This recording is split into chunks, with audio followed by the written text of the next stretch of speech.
Greetings, ladies and gentlemen, and welcome to this latest narration in the web series The Nature of Predators, Book 2. If you're new to the series, there is a playlist listed down below in the description, and as always, I hope that you enjoy. Chapter 55. Memory Transcription Subject, Elias Mayer, former UN Secretary General. Date Standardized Human Time, September 26, 2160.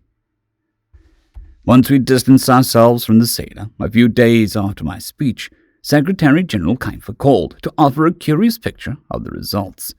As I cleared the final stretch to Tarver's home via train, I listened to the conversation that had made me think about what an improved future might look like, beyond an idealistic vision. I wondered what Noah would say today. It was recent, in my memory, that he'd also begged and bartered with those who hated us, and all we stood for. Connecting with the shield of Federation remnants wouldn't be comfortable for any of us, though I believe that we should find a way to seize the opportunity without compromising our values. The Sapient Coalition needed to stand as a pillar of progress, equality, and forward-thinking for all, regardless of whether they deserved our compassion. Elias, what on earth did you say? The United Nations has been diplomatically propositioned by somewhere in the ballpark of 24 species. Some of the conditions were most unpalatable, of course. I heard Keifer's voice through my headphones. The Dirtian, the Shield's very founders, asked if a dual membership in the Shield and the Sapient Coalition would be possible. I'm not sure if it would, since the two's directives and stances on basic rights are often at odds. Cyber responded to the news, and I could recall her rearing back with excitement. If they join you, that includes them in the Mutual Defense Pact, and maybe you can get them to make some concessions on Predator and Predator disease to gain entry. The Dirtian are highly influential, and it is a symbolic addition. This is a win. Let's hold our horses, Cyber, I had answered. I do agree with you that they'd be an excellent addition, expanding our sphere of influence. They are one of the most human-friendly races. Ambassador Corrigan has been trying to help us, even if I disagree with these methods. Perhaps we can meet in the middle, make them a partial member, much the same as those unfortunate Bisims getting run through the political gauntlet. You should help them out, by the way. The Secretary General laughed bitterly on the tape. It wasn't us blocking their entry, Elias. Our hands were tied. It was save them politically or save their world. We chose the latter. My friend, that's a false dichotomy. Please choose both. I know you remember what it's like to be in their shoes. You were the hopeful scientist wishing for friends. Before all of this, I think you still are. And that's why I'll accept all of those shield bids, right? Let's not get sidetracked. Where was I? Keifer had palmed her forehead, a troubled look in her eyes. The Lachey. They have a lot of conditionals and qualifiers, and they want to sign a 30-year pact between solely us and them to slowly warm to humanity. Some of the terms, like returning their predator disease patients who were given asylum on Earth, are unacceptable. I agree, that should not be considered under any circumstances. We're not a power that would sell out a mentally ill for short-term gain. We must communicate that in no uncertain terms. Then let's negotiate, Cyber interjected. Scythians could help. We take anything involving predator disease patients off the table at the start. We show them we'll stand up for what's right and making the galaxy better for everyone. I know what this is really about, Keifer, Cyber. The Lachey are afraid of getting too close to us because they believe they somehow become like us. To them, that means their conjectures about us of being bloodlusting fiends. Our staking in the predator disease patients is proof that we want our allies to be predator diseased. Keifer sighed. That's insane. Which means your assessment is probably spot on. And speaking of insane, we were most shocked to be contacted by the Yupa of all species. They had an audacity to ask for reparations and a public apology for the cyber attack, when they're still chomping at the bit to use humans as blood sacrifices. That doesn't change the fact that we cause civilian devastation and deaths. Their cult is a threat to humanity, but they opened the lines. Even the Yupa reached out. That's wonderful news. The recording captured the excitement in Cyber's voice. This is much more than a single species reaching out that we had hoped for. About 24. That's at least 20% of who was there, which makes it more successful than Noah's speech in a less receptive audience.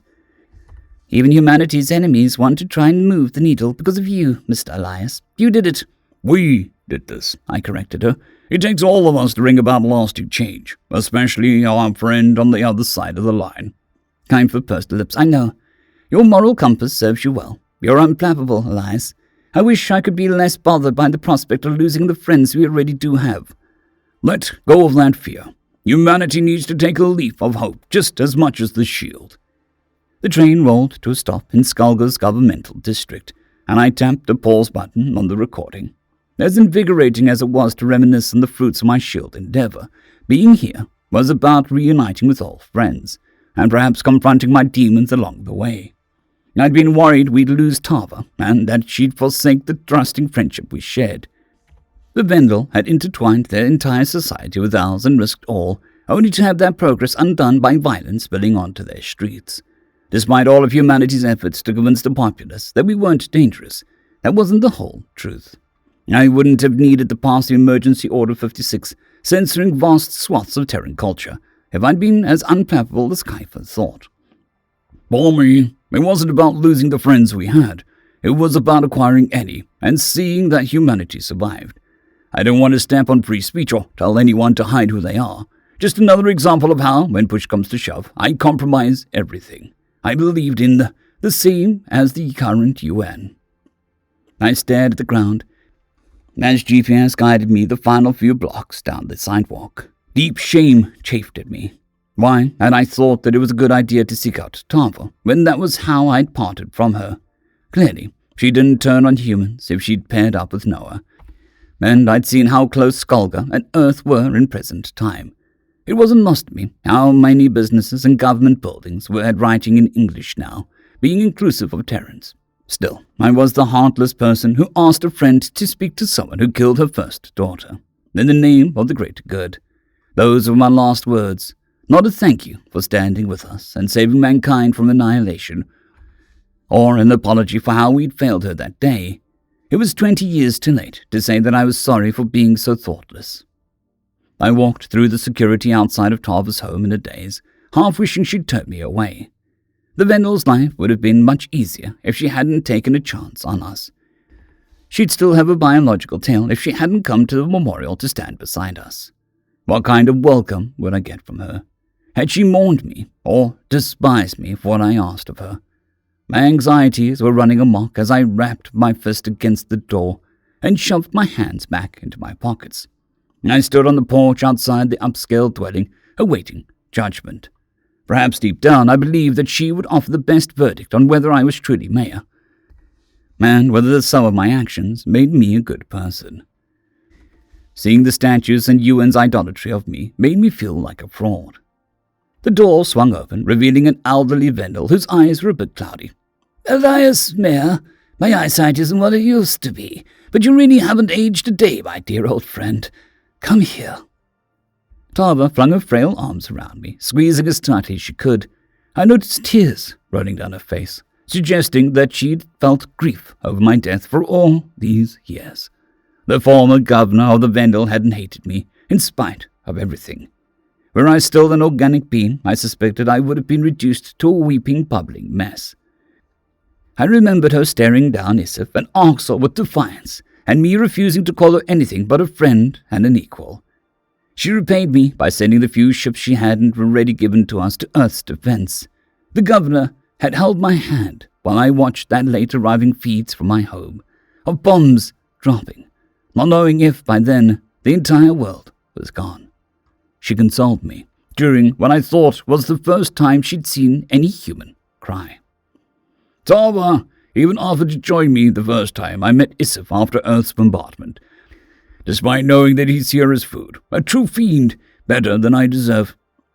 Tava, I'm sorry for everything, I croaked out, for not putting you first when you did so much for us. I should have never asked so much of you. I shouldn't have assumed that you knew ahead of time how dangerous humans could be, when it's my fault that was hidden in the first place. You gave up everything and everyone you knew, and I asked for more. I failed you.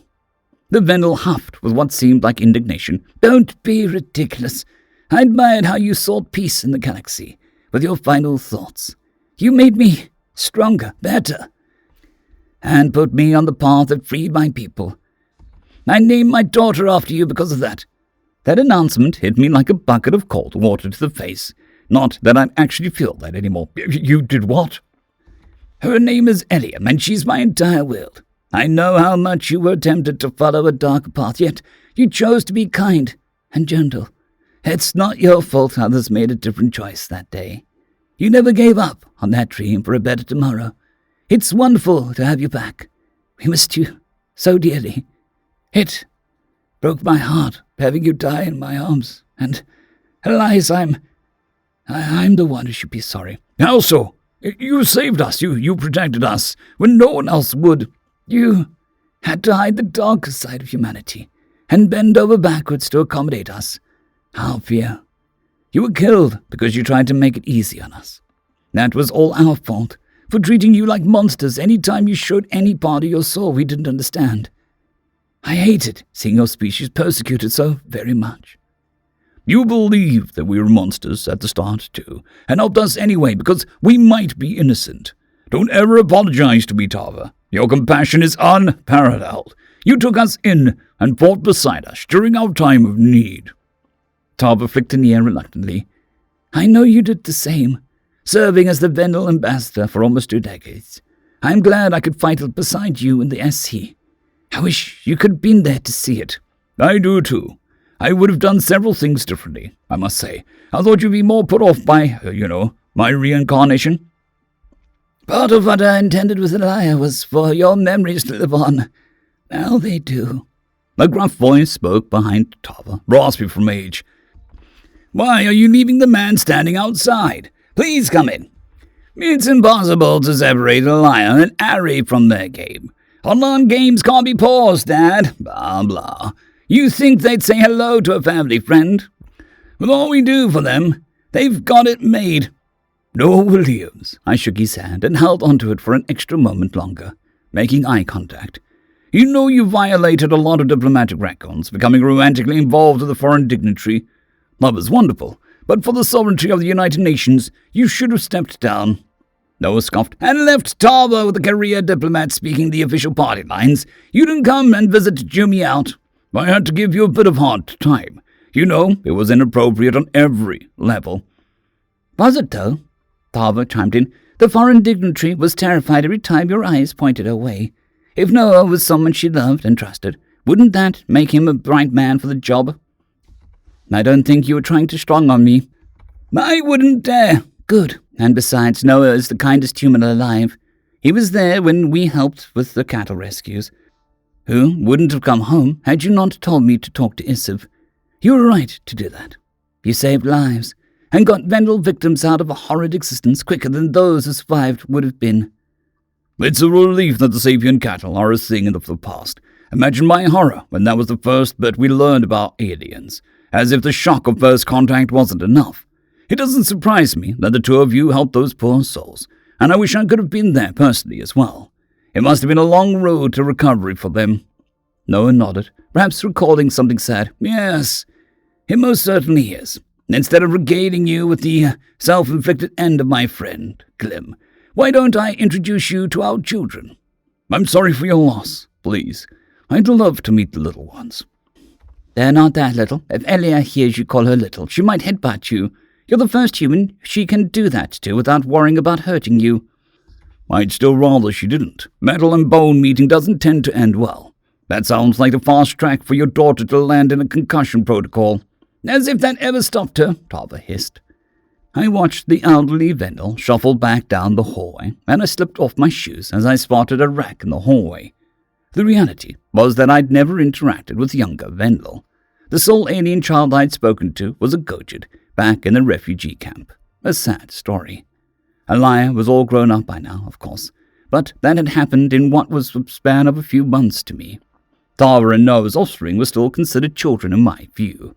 I wish I could have seen them grow up, if only to imagine what it would have been like if I settled down and had kids. It was impossible for me to have biological progeny of my own now, and would have been far-fetched then, but I could have lived vicariously through my old friends. Become a diplomat. You could change the world, they said. It's not like you'll have Earth's fate in your hands as aliens try to bomb the hell out of you, or have your dead brain imaged and put into a robot. But this isn't what I signed up for.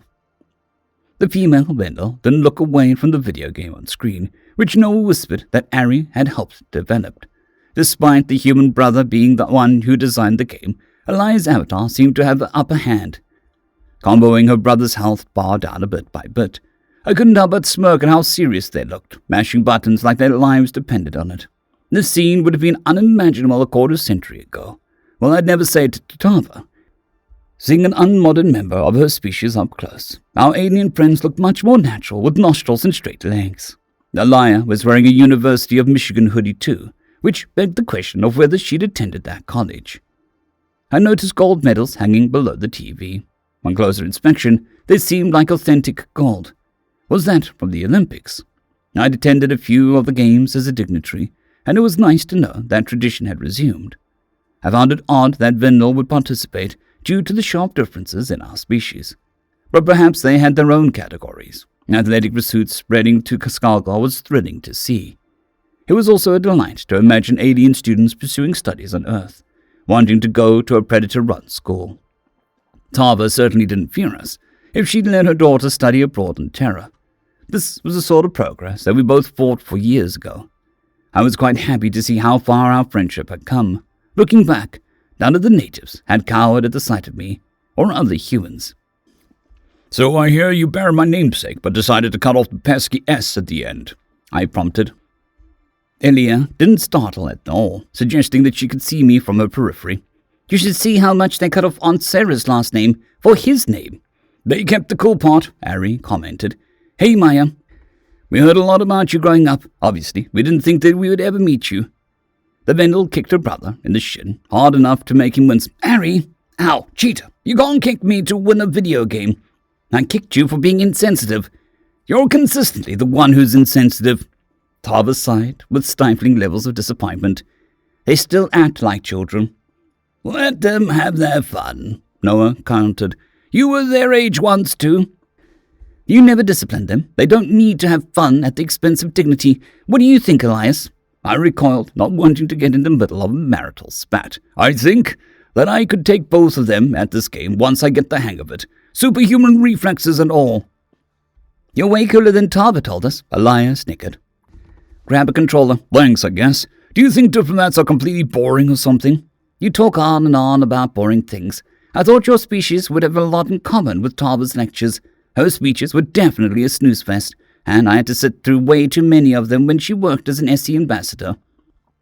Orators have to speak to their audience. Not everything can be as riveting as a flashy, punchy video game. Trust me, after what's happened in my recent memory, giving boring speeches sounds amazing. I had to talk about humanity being under attack, and a few weeks after that, picking up the pieces of Earth. And now you're basically a zombie.